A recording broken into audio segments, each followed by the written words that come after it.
In front of me is REALME GT 60, and today I would like to show you how you can apply iOS Launcher on this Android.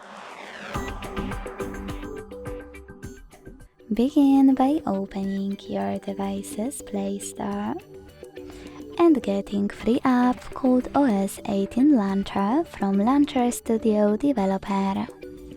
When it's ready, open it. Then hit Get Started. Select I agree to terms and conditions and choose Continue twice. Then hit while using the app and allow in all pop-ups.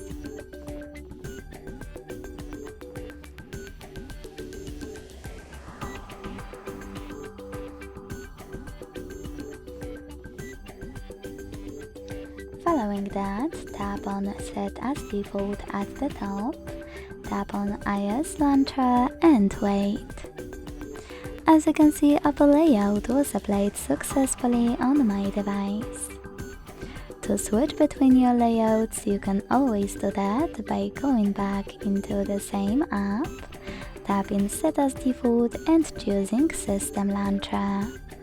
If you want to, you can also adjust all of those options however you want to, and then set your layout.